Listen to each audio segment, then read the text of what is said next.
కవి మీద అదనం బాధ్యత ఉంది. అతను ఎంత అంతర్ముఖుడు అంత బహిర్ముఖుడు కూడా.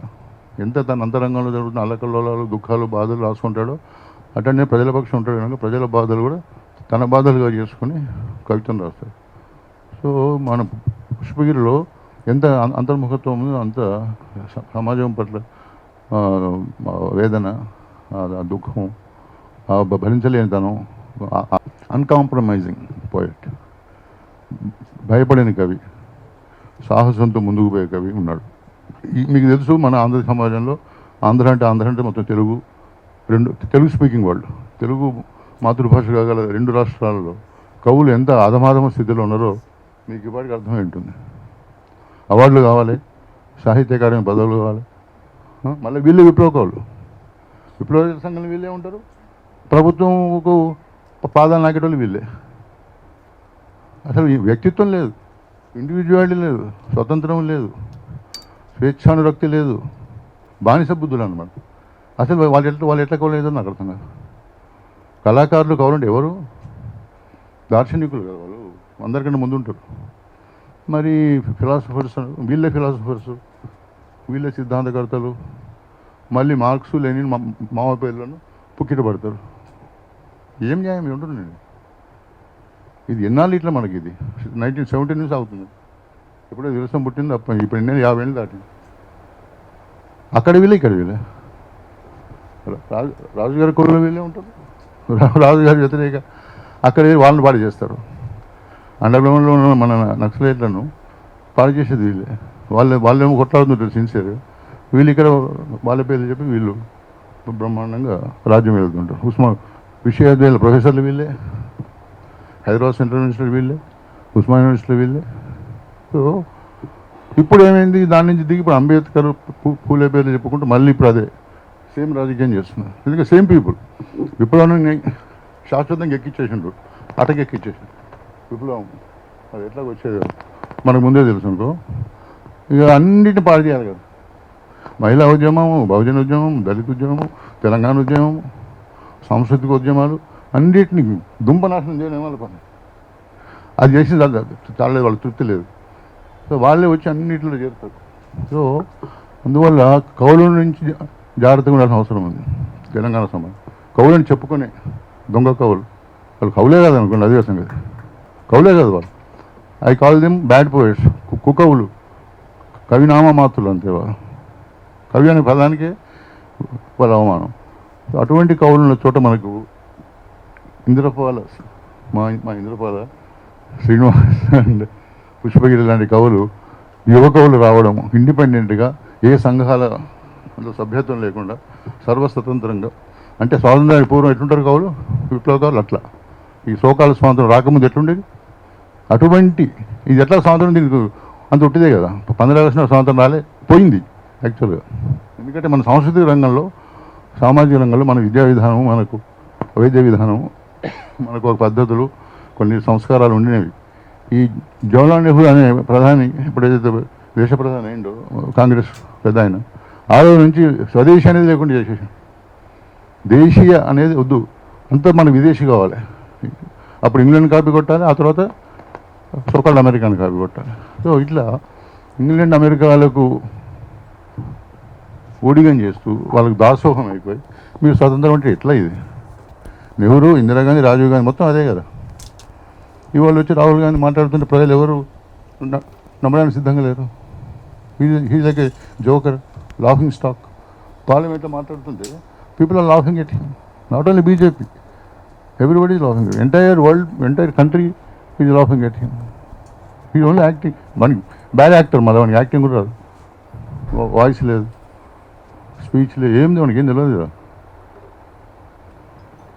సో ఈ పరిస్థితుల్లో మనం ఎంత బ్యాడ్ సిచ్యువేషన్లో ఉంటే, ఏదో టీఆర్ఎస్ పోయి కాంగ్రెస్ తాగానే ఏదో ఆహా ఓహో అనుకొని ప్రజలు పాపం అమాయకంగా అనుకున్నారు. టీఆర్ఎస్ మంచిది అంటలేదు, వాళ్ళు మొదలుపెట్టింది ఈయన కంటిన్యూ చేస్తున్నారు. ఇంకింత ఎక్కువ, ఇంకింత ఉచ్చ స్థాయిలో, ఇంకింత బీభత్సంగా భయపడిపోయేటట్టు, ప్రజలందరూ భయకంపితులు అయిపోయేటట్టు చేస్తుండే. కనీసం వాళ్ళని కొంచెం సాఫ్ట్ స్పోకెన్ ఉండేటోళ్ళు, కొంచెం మెత్తగా మాట్లాడు చేసేటోళ్ళు.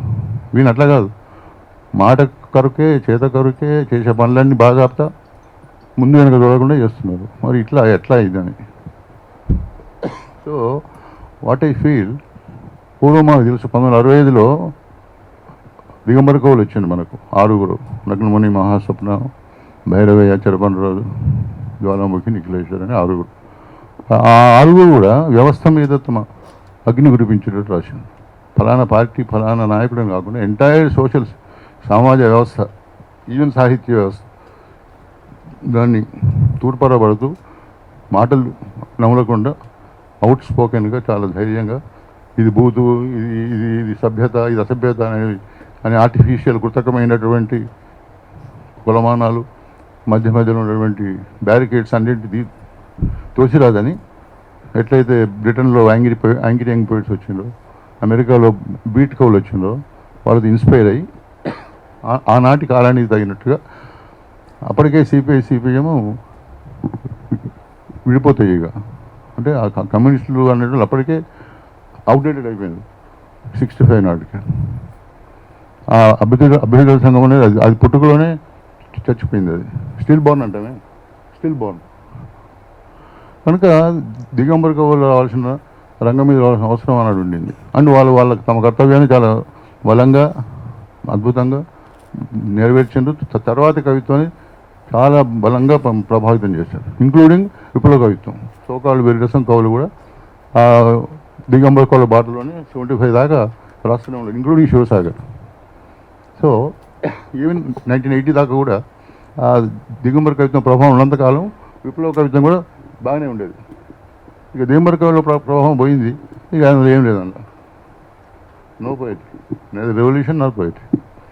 సో ఇటువంటి ఒక ఎడారి లాంటి కవిత్వానికి, కళలకు, సినిమాకు, నాటకానికి అన్నిటికీ ఎడారి ఈ ఆంధ్ర, తెలంగాణ. అంటే ఇప్పుడంటే వచ్చింది తెలంగాణ వచ్చి కూడా మనం ఏమి సాధించుకున్నది లేదు. జానపద కళను కాపాడుకోవాలి, ట్రైనింగ్లు ఇవ్వాలి, అన్నీ మనకు ఉన్నాయి. నాటక రూపాలు ఉన్నాయి ఫోక్ ఫామ్స్లో. అటు మందితుల కథ కావచ్చు, మన కుర్మ బీరప్ప చెప్పేది కావచ్చు, చిందు భాగవతం కావచ్చు, పాండవుల కథ కావచ్చు, ముదిరాజ్, అన్నీ మనకు నాటక రూపాలే. మరి ఈ నాటక రూపంలో ఎంతసేపు పాట పిచ్చి పట్టింది, కళారూపాలను పట్టించుకున్నది లేదు, పోతున్నాయి అవి కాలగర్భంలో కలిసిపోతున్నాయి. మరి తెలంగాణ ప్రభుత్వం వచ్చి 10 ఏళ్లలో తెలంగాణ రాష్ట్రం తెలంగాణ కోసం వచ్చిందని చెప్పుకున్న గవర్నమెంట్ ఆ కళలను కాపాడుకోవాలి, అందులో శిక్షణ ఇవ్వాలి, వాళ్ళందరినీ కాపాడుకోవాలి, ఆ ఫార్మ్స్ కంటిన్యూటీ చూసుకోవాలి, అవి సజీవంగా కొనసాగాలని శ్రద్ధ చూపెట్టారా? ఎంత చెప్పినా, ఎవరు మొత్తుకుని ఎన్ని ఉత్తరాలు ఎంత చేసినా అసలు ఇంట్రెస్టే లేదు.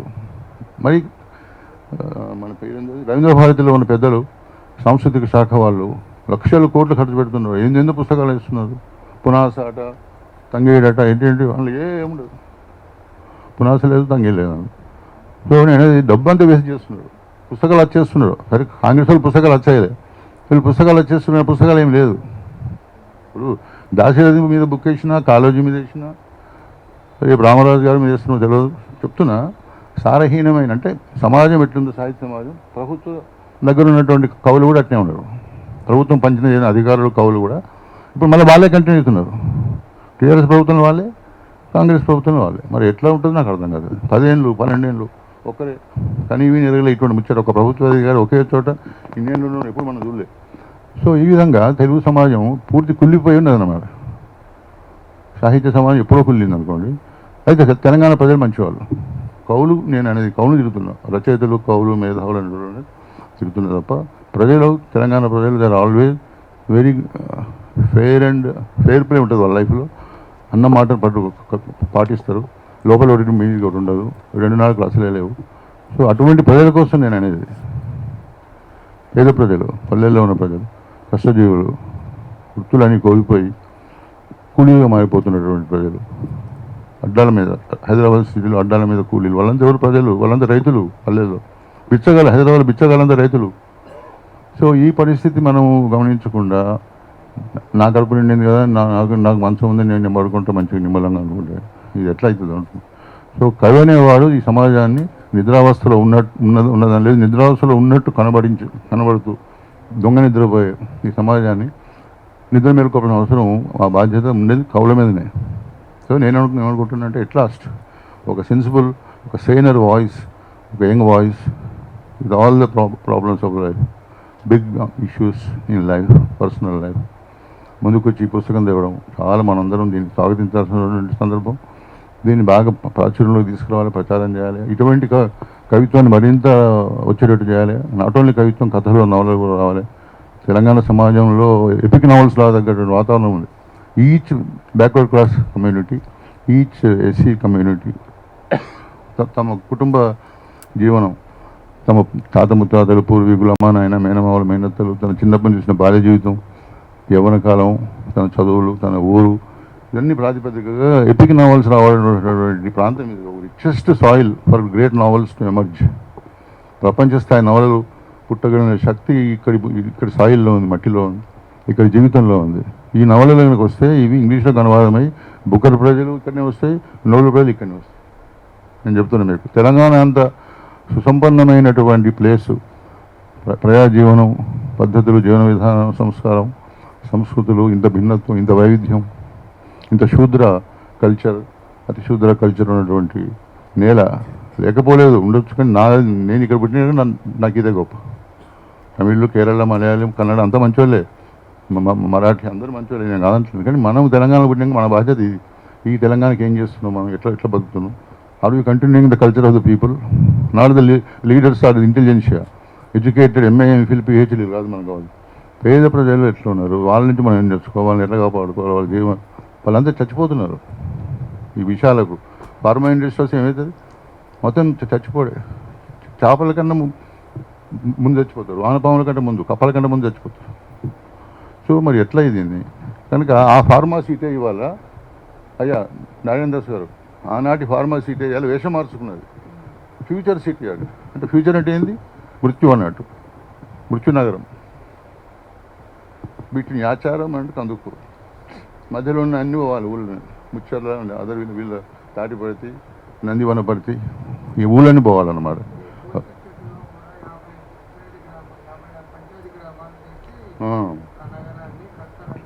అదే అంటున్నా. అంటే ఏంది ఇది, ఈయన జాగీరా, వీళ్ళ ఆయన ఇచ్చిపోయిందా? పల్లె ప్రజలు, వాళ్ళ రైతులు, పేద రైతుల భూముల్ని ఆక్రమించిన ఈయనకి ఎవరు అధికారం ఇచ్చింది? అసలు ఆలోచన ఏంది? కేసీఆర్, కేటీఆర్ చేసిందంటే పోని వాళ్ళు వెలమ దొరలు, వాళ్ళ ప్రజలతో సంబంధాలు లేవు. ఈయన రెడ్డి కదా, రెడ్లకు ప్రజలతో నిత్య సంబంధాలు ఉంటాయి, ప్రజలకు అనుకూలంగా ఉంటారు ఎప్పుడైనా రెడ్లు. అన్లైక్ వెలమలకు ఏం తెలియదు. ఆంధ్ర క్షత్రియులకు, మన వెలమలకు ఏమి ప్రపంచ జ్ఞానం ఉండదు, వాట్ ఈజ్ లైఫ్ తెలియదు. బట్ రెడ్ అట్లా కాదు, they are part of the people. Like Kamma in Andhra, Kamma రెడ్లకు ఉన్న ప్రత్యేకత ఏంటంటే వాళ్ళు పీపుల్తో ఉంటారు, పీపుల్తో నిత్య సంబంధాల్లో ఉంటారు, అనుబంధం ఉంటుంది.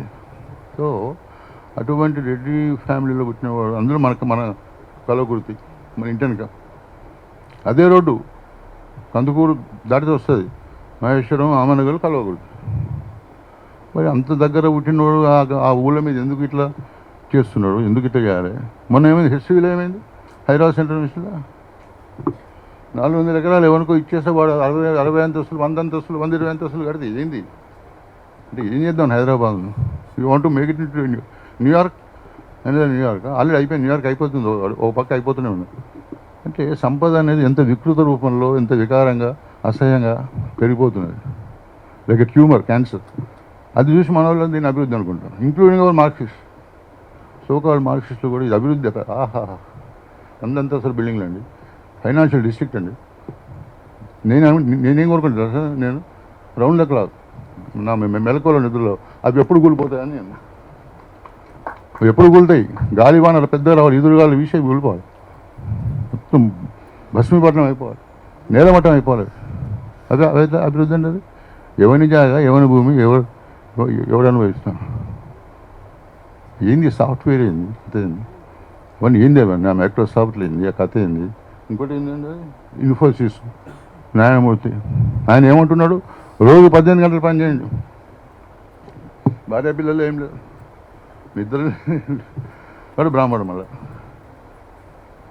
ఏందండి ఇదంతా, ఇంత వికారంగా ఉందంటే ఇండియన్ సొసైటీ.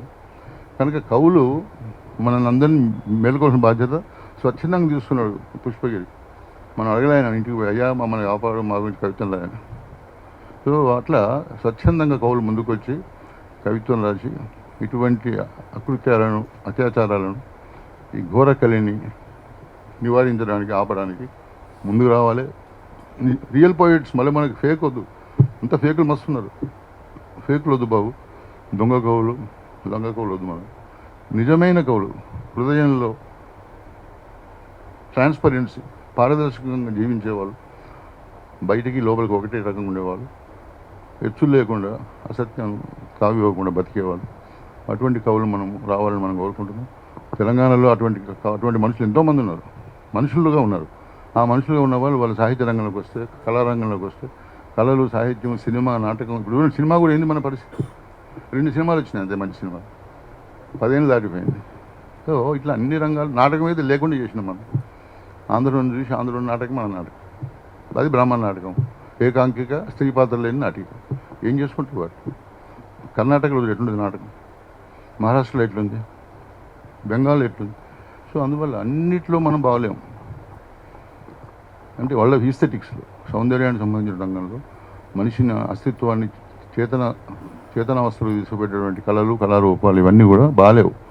కనుక మనందరం కూడా ఈ పుష్పగిరి రేవన్నాలు పుస్తకావిష్కరణ సందర్భంగా మనందరం ఒక ప్రతిజ్ఞ మనసులోనైనా మనం గట్టిగా ప్రతిన భూమి ఇక్కడి నుంచి వెళ్ళిపోతే బాగుంటుంది. మీరు బయటికి వెళ్ళి పుస్తకాలు అందరికి ఇవ్వాలి, దీన్ని స్ప్రెడ్ చేయాలి.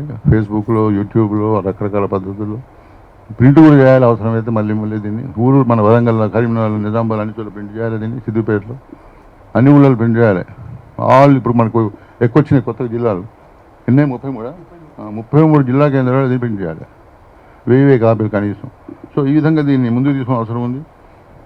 మనకు రేవంత్ రెడ్డి ప్రత్యేకంగా కోపం లేదు, కానీ బీజేపీ విధానాలే ఉన్నాయి ఈ దగ్గర. బాధ ఏంటంటే పేరు కాంగ్రెస్, అంతస్తేమో బీజేపీ, అంతరంగంలో బీజేపీ, బహిరంగం కాంగ్రెస్. మరి ఆ పెద్ద రాహుల్ గాంధీకి అర్థమవుతలేదు ఈయన బీజేపీ అనే సంగతి ఎందుకు అర్థమవుతుంది? సో అందరు బీజేపీనా? కేసీఆర్ బీజేపీ, కేటీఆర్ బీజేపీ, కవిత బీజేపీ, రేవంత్ రెడ్డి బీజేపీ, అందరు మనం కూడా బీజేపీ. ఇంకేం పంచాయతీ ఏమన్నా? కనుక దయచేసి మీరు అందరూ ఈ విషయం ఆలోచించి, అసలు ఏం జరుగుతున్నది మన కళ్ళ ముందు జరుగుతుంది. వాళ్ళని చాటుకు చేయట్లేదు, నేటుగానే చేస్తున్నారు. కనుక దయచేసి మీ అందరికీ నా అప్పీల్, అందరూ యంగ్ పీపుల్ ఉన్నారు ఇక్కడ, యంగ్ పీపుల్ మీద ఎంతో బాధ్యత ఉన్నది. మీరందరూ live young with young blood. ఆలోచించండి please. Respond to this unique occasion. ఇటువంటి అపరూపమైన సందర్భంలో మీరందరూ పాల్గొంచుకుంటున్నందుకు మీరు ఎంతో అదృష్టవంతులు అనుకుంటున్నాను. మీరంతా ఎంతో మంచివాళ్ళు. సో ఆ అప్పీల్, హంబుల్ అప్పీల్ ఏంటంటే మీరందరూ ఈ ధార, ఈ కవన ధార ఏదో దీన్ని అందిపుచ్చుకొని దీన్ని కొనసాగించాలి, దీన్ని సజీవంగా కాపాడుకోవాలి. దొంగలతో మనం జత కొట్టద్దు.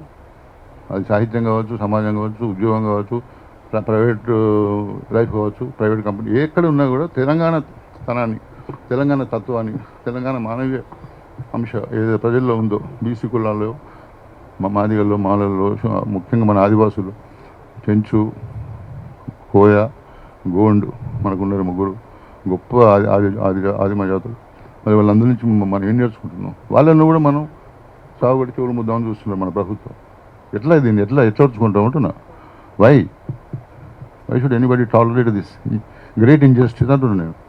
అందువల్ల మీరు అందరూ దయచేసి, నేను మళ్ళీ నేను చెప్పేది ఏం లేదు, ఒకటే నా అప్పీల్, మీరందరూ ఈ సైలెంట్ యాక్టివిటీ, లో ప్రొఫైల్ యాక్టివిటీలు మీరందరూ పాల్గొనాలి. బాగుంటుందని నా ఉద్దేశం. Thank you.